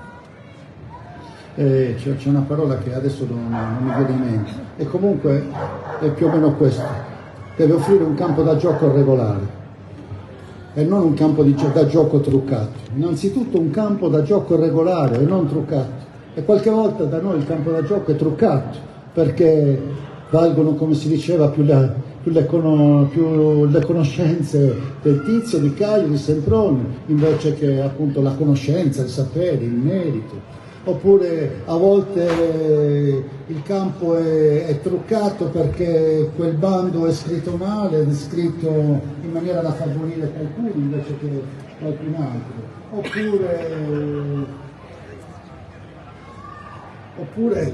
Oppure vige il nepotismo. Si può dire che in Sardegna vige il nepotismo, si può dire che vige anche il familismo, ancora, una storia antica del familismo, no? Il familismo, qualcuno lo chiama il familismo amorale, perché il familismo è amorale, perché se guardi solamente alla tua famiglia, è importante la tua famiglia, ma non può essere a discapito degli altri, è contro gli altri, è a danno degli altri. E quindi una società più aperta, più trasparente, più meritocratica anche per certi aspetti. Quindi un campo da gioco regolare, non truccato. Poi che cosa deve offrire la politica a un giovane sardo che voglia fare impresa? Innanzitutto deve essersi accorta di lui e essersi presa a cura di lui prima del momento in cui sceglie di fare impresa, e cioè deve essere stato attento alla sua istruzione, deve averla aiutata a compiere se possibile gli studi universitari. L'Europa ha l'obiettivo di avere il 50% della popolazione attiva laureata, noi forse saremo al 20% o 25%, ma della popolazione sotto i 30 anni, ora ti può sfuggire un numero, ma questa è la situazione, non della popolazione attiva. Quindi se vuole fare impresa non è più il tempo delle cooperative giovanili di disoccupati, c'è stato quel momento, ma Fare impresa non è impossibile, non è nemmeno molto difficile, ma bisogna arrivarci con le competenze giuste e quindi anche quelle competenze si insegnano e si imparano. Poi, ancora una volta, ci vuole una capacità della regione di non rimanere arroccata in se stessa, ma deve avere degli sportelli territoriali, deve andare a raccontare, a spiegare quali sono le opportunità. Lo deve fare forse nelle scuole, nelle università, nei centri di orientamento, nei centri, negli sportelli comunali. Ci deve essere proprio un'agenzia di promozione dello sviluppo territoriale, dove si possa andare e avere le informazioni e l'assistenza possibile. I fondi del PNRR, alcuni sono già assegnati alla Sardegna e non vengono nemmeno gestiti dalla regione, sono già assegnati a Trenitalia, ad Abbanoa, ad ANAS per le grandi opere infrastrutturali. Altri sono gestiti attraverso dei bandi, alcuni diciamo si è più o meno certi che si possono vincere, ma la quantità potrà essere anche di più di 8 miliardi e 3 se saremo capaci di intercettarne una quantità maggiore, e cioè di partecipare ai bandi e di scriverli bene questi bandi e di vincerli come si possono tranquillamente vincere se si partecipa, ma anche lì ci vuole, la domanda racconta che c'è bisogno di una animazione che non c'è. Dov'è la Regione Sardegna che sta andando in giro a raccontare queste cose? Dov'è che stanno raccontando e ogni giorno aggiornandoci sui bandi che i vari ministeri italiani fanno al servizio della pubblica amministrazione, delle imprese, delle scuole italiane e delle scuole sarde? Il sistema scolastico regionale è interessato da investimenti di quasi 200.000 euro ad ogni autonomia scolastica per un progetto di educazione digitale, didattica digitale.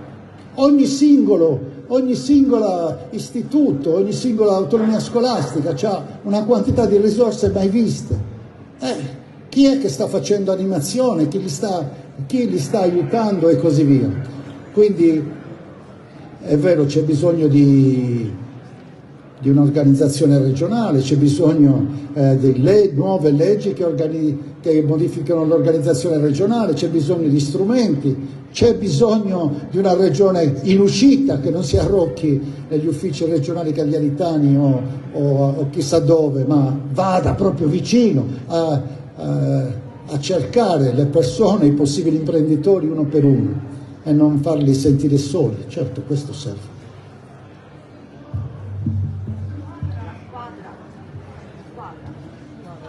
L'altra domanda è un'ulteriore richiesta di conferma da parte tua di che cosa farai se non ci saranno le primarie e quindi qual è la strada che vuoi perseguire. Ho dimenticato qual è la squadra. Ho dimenticato qual è la squadra. Un po' di persone le conosco, un po' di persone che... Ma devo dire che è una squadra veramente grande da formare. Non è solamente una giunta regionale da formare, che comunque nel caso dovrà essere metà uomini e metà donne. Non è solamente una giunta regionale, non è solamente riempire un sistema di sostituzione dei dirigenti, dei massimi dirigenti regionali che si fa a inizio di ogni legislatura. Non è quello, è molto di più. Davvero, io non so come dirlo, ma sono molto convinto che bisogna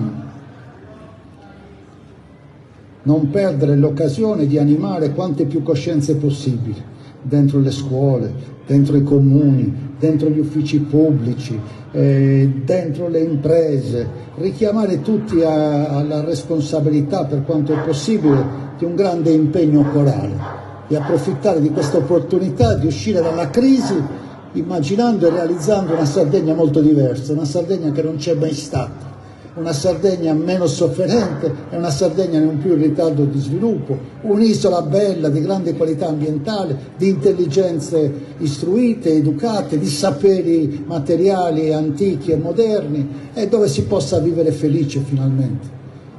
Una volta Giovanni Lillio, in un testo che avevo sempre più o meno a portata di mano, diceva: la Sardegna si è sempre dipinta in bianco e nero, è un paese ancora in lutto, che non ha superato il lutto, per cui i nostri canti sono di lutto, esattiti, solenneni, è tutto un racconto di sofferenza in qualche modo, è di sofferenza che poi appunto facciamo in bianco e nero. È ora di raccontare una Sardegna di gioia e a colori, ecco, mi piacerebbe riuscire a fare questo.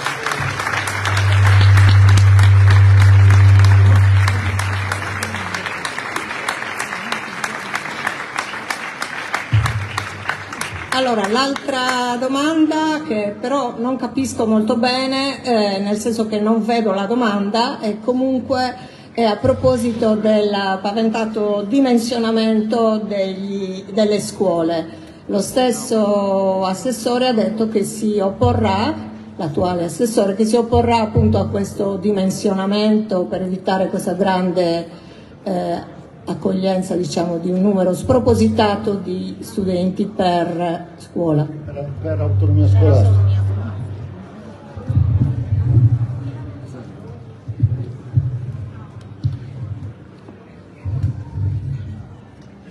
L'assessore avrebbe dovuto fare una cosa che anche noi nella nostra esperienza del passato non siamo riusciti a fare, perché comunque 5 anni sono volati. Non siamo riusciti a fare, anche se avevamo iniziato a discuterla in Consiglio regionale, che è stata discussa in giro anche con le persone del mondo della scuola. Insomma, l'assessore Marilena avrebbe dovuto approvare la legge regionale sulla scuola.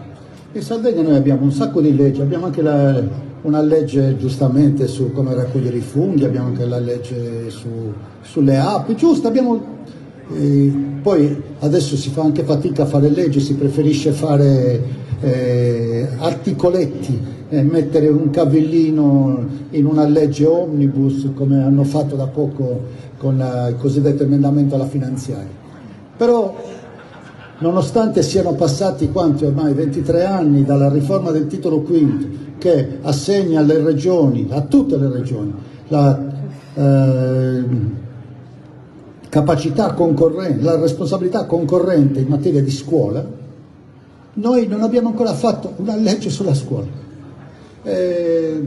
Il nostro statuto, quello del 48, non parla della scuola, ma la riforma cosiddetta del titolo quinto, che ha disegnato le materie esclusive, le materie concorrenti per le diverse regioni, assegna a tutte le regioni, quindi anche alla nostra, una responsabilità concorrente per il mondo della scuola. Ora, noi ci siamo abituati nel passato, ancora oggi sappiamo che gli insegnanti li paga lo Stato, il personale non docente lo paga lo Stato, le materie scolastiche le decide lo Stato, in qualche modo l'anno scolastico decide e paga tutto lui, anche se poi i comuni pagano per le scuole elementari, sono responsabili degli edifici, pagano la bolletta elettrica, la provincia è responsabile degli edifici delle scuole superiori, insomma, ma noi non ci siamo occupati di questa materia, ci sembra che sia una materia che non ci riguarda. Ci preoccupiamo quando vediamo che comunque sappiamo, ogni tanto ci ricordano che abbiamo un tasso di dispersione scolastica dei più alti d'Europa, dei peggiori di questa Italia che comunque tutta assieme è molto indietro rispetto ai paesi europei. Ci preoccupiamo quando i test Invalsi, Ocse Pisa ci dicono che i nostri ragazzi non sono bravi come gli altri nel comprendere un problema logico-matematico o nel comprendere un testo scritto, nell'elaborare un testo scritto. ci preoccupiamo quando abbiamo un numero altissimo di questi cosiddetti net che non sono né a scuola né in formazione né al lavoro. Ci preoccupiamo di tutti questi indicatori negativi che tracciano la situazione della scuola sarda, purtroppo. Imbarazza a dirlo, ma ce lo dobbiamo dire se la vogliamo cambiare. E però non ci impegniamo, non abbiamo ancora fatto una legge. Una delle prime cose che vorrei fare è riempire un vuoto del passato e fare finalmente una legge in Sardegna sulla scuola. Avere una legge in Sardegna sulla scuola significa che poi non sarà solamente il dirigente scolastico regionale che decide quali scuole aprono e quali scuole chiudono in Sardegna, che decide quanto deve essere grande un'autonomia scolastica. Lo decideremo insieme. Lo decideremo insieme sulla base delle necessità e sulle basi anche delle risorse che la Regione è disposta a spendere. Che cosa succede dentro una scuola? Non è solamente materia del dirigente scolastico regionale, è anche materia del sistema scolastico regionale nel suo complesso e quindi anche materia che riguarda la pubblica amministrazione comunale e regionale. Di volta in volta dobbiamo chiedere autorizzazione per poter utilizzare una palestra scolastica.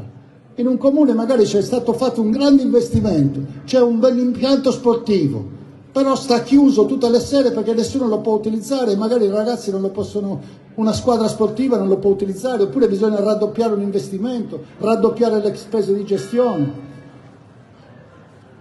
Non si possono utilizzare gli impianti sportivi, oppure la Regione potrebbe decidere di tenere aperte le scuole di pomeriggio, che è quello che credo sia utile fare. In molti paesi non c'è più nessun presidio quasi civile nel pomeriggio, ci sono i bar e basta, non c'è nient'altro, ci sono i bar, le macchinette, TikTok. Una scuola aperta che serva per rinforzare le materie di base, appunto, la matematica, la logica, la scrittura, la comprensione, rinforzare magari aperte anche agli adulti le competenze linguistiche in lingue straniere, l'inglese. Serve ai ragazzini, ma serve anche a chi gestisce un bar, un ristorante, chi fa il cameriere, a un tassista, a un albergatore, serve all'intera società sarda. A volte arriva uno straniero e siamo muti. Non è pensabile se anche vogliamo un'industria turistica moderna. La scuola nel pomeriggio può avere degli insegnamenti anche accattivanti per richiamare gli alunni, per esempio insegnarli non solo a guardare i video ma a farli bene. Ci sono dei programmi, dei software, delle tecniche che possono essere fatte, delle tecniche digitali per la fotografia, delle tecniche digitali per fare musica, insegnare a scrivere codice. Quindi per i computer, insegnare anche le cose di oggi che possono far capire, insegnare la cultura materiale anche, no? Noi facevamo applicazioni tecniche, ho imparato a usare un po' la sega, il martello, a volte sembra che questa cultura materiale si stia perdendo.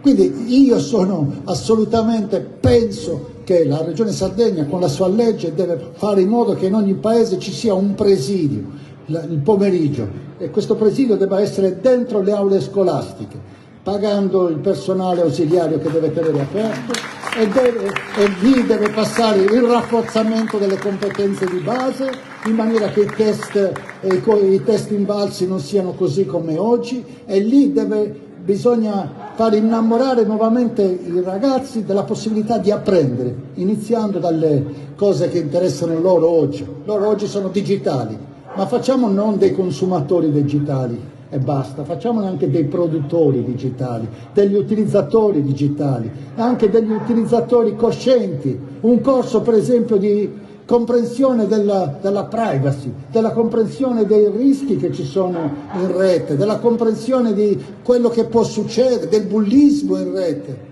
Tutte materie che devono passare per le aule scolastiche aperte anche la sera. Io di questo non ne sono pienamente. Da che cosa deve iniziare la Regione? Certamente deve iniziare dai bambini, dai ragazzi, è normale. E li deve tenere a scuola, gli deve dare una scuola più bella, gli deve dare una scuola aperta tutto l'anno, gli deve deve riuscire veramente a non lasciarne a terra nessuno, non possiamo accettare questi numeri, deve investire le sue risorse sul futuro, quindi su di loro, deve avere una legge, deve avere le risorse, non episodiche, sempre su quello. E anziché tanti altri edifici inutili, sistemiamo le scuole e teniamole aperte la sera. Questo io credo debba essere fatto.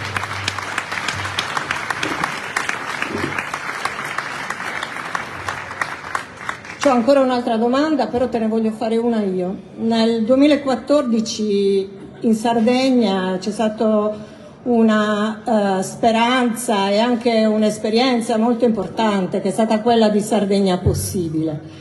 Sardegna Possibile non è riuscita a entrare in Consiglio regionale per una legge elettorale che ha impedito a questa esperienza di essere rappresentata. In realtà a quasi 80.000 sardi che avevano votato per questa esperienza. Cosa pensi di questa legge regionale? Come si può cambiare? La Regione Sardegna deve cambiare, deve innanzitutto colmare un vuoto. Credo che sia l'ultima regione in Italia, l'unica regione in Italia che non ha approvato la legge di rango maggiore che può approvare autonomamente. Noi siamo orgogliosi, qualche volta anche vanamente, anche più del necessario, vogliamo autonomia, vogliamo autodeterminazione, ma abbiamo la possibilità di approvare la legge statutaria e non l'abbiamo approvata. Abbiamo la possibilità di scegliere quale forma di governo, come il tipo di elezione del Presidente, il potere della Giunta, l'organizzazione dell'amministrazione regionale, la partecipazione alla politica di entrambi i generi, eventualmente delle quote minime per il genere meno rappresentato, sia in Consiglio regionale ma persino tra la dirigenza regionale, tra i posti apicali della regione. E abbiamo la possibilità di darci una legge sul conflitto di interessi. Non l'abbiamo mai fatto, o meglio l'abbiamo approvato una volta e poi subito qualcuno si è pentito e allora ha raccolto 16 firme, è stato promulgato un referendum che purtroppo doveva essere confermativo, ma i referendum confermativi non raggiungono mai il quorum necessario, e quindi oggi noi siamo ancora senza una legge statutaria e su tutto quello che ne scende, quindi forma di governo, divisione dei poteri, diciamo, articolazione dei poteri. La legge elettorale è anch'esso un pezzo della legge statutaria. Noi abbiamo una legge elettorale in cui abbiamo accettato così l'elezione diretta del Presidente, che comunque è una legge nazionale, e abbiamo cercato di riformarla. Qui tolgo il noi, vorrei dire loro. Hanno cercato di riformarla modificandola. Succede purtroppo che è difficile riformare se stessi, per cui qualche volta il Consiglio regionale avrebbe potuto fare di meglio nel riformare la legge elettorale. Per esempio lo sbarramento del 10% per la coalizione era stato fatto pensando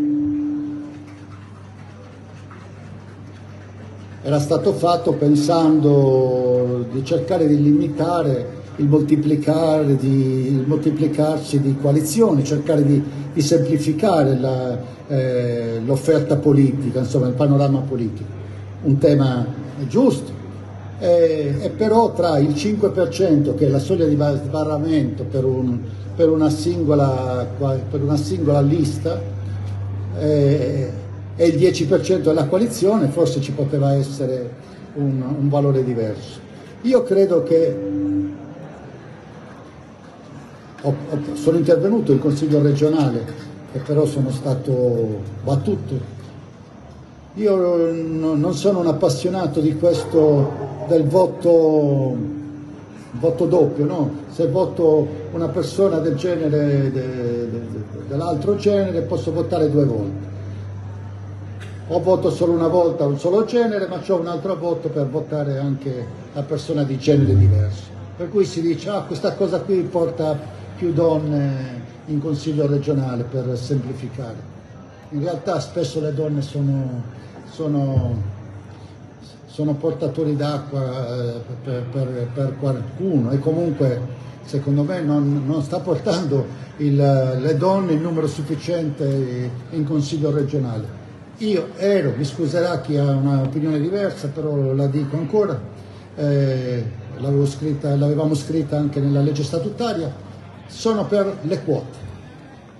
Sono per le quote. Penso che ci debba essere una quantità minima di ogni genere nel Consiglio regionale. Servirà per 10 anni, servirà per 20 anni, servirà per quello che è, ma oggi è un passaggio che deve essere aiutato. Persino nei consigli di amministrazione delle società quotate in borsa ci sono le quote rosa.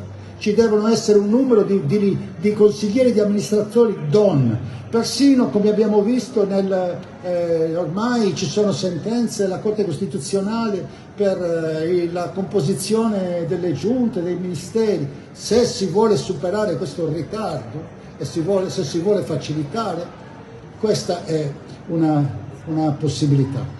Però mi sono perso la legge elettorale. La legge elettorale, sì, quindi è da riformare su questo, secondo me, ed è da riformare anche perché comunque non tiene assolutamente conto delle rappresentanze territoriali. Se tu sei un consigliere regionale e vuoi essere eletto, è meglio che ti candidi a Cagliari o a Sassari, perché se ti candidi nel Medio Campidano, nel Sulcis Iglesiente o in altra provincia è estremamente più difficile che tu venga eletto, perché i numeri di una regione di una provincia popolosa di 500.000 abitanti sono necessariamente molto più alti di una regione di una provincia di 150.000 abitanti, no? E però nel ricalcolo complessivo che si fa, alla fine, se uno di Cagliari prende un voto in più, viene eletto lui invece di quello che magari ha preso gli stessi voti in una provincia con una popolazione di 1/3. Quindi diciamo che c'è un sistema sperequato. Per quanto riguarda Sardegna Possibile, uno mi ha mandato un messaggio perché una volta ho detto c'è un'altra Sardegna possibile, e lui mi ha detto ma allora ti stai riferendo?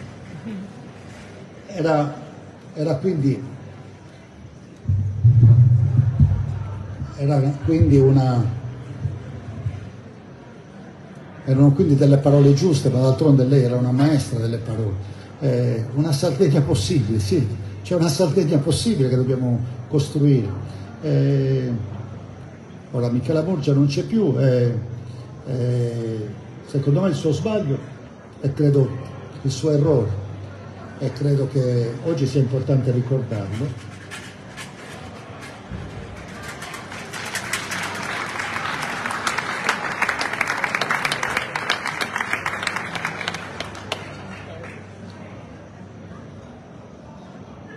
Ho detto era una maestra della parola e anche del confronto, della polemica e di altro.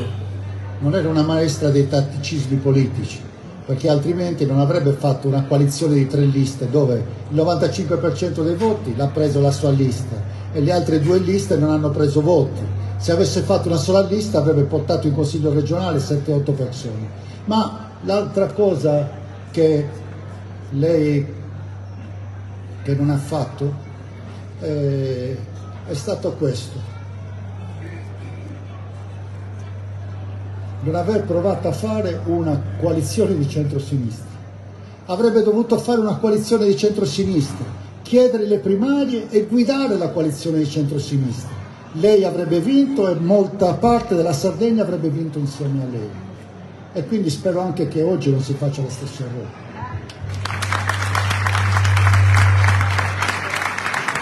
Ultimissima domanda, a proposito di primaria, appunto, te l'avevo già fatta, la rifaccio.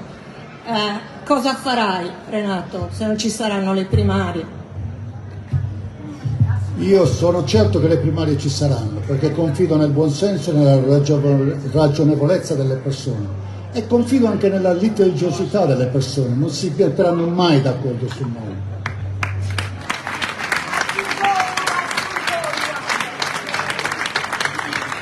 Grazie a tutti per essere venuti, grazie per l'attenzione, grazie a voi, al giornalista e grazie a... E grazie a Genere Alternativa, grazie mille.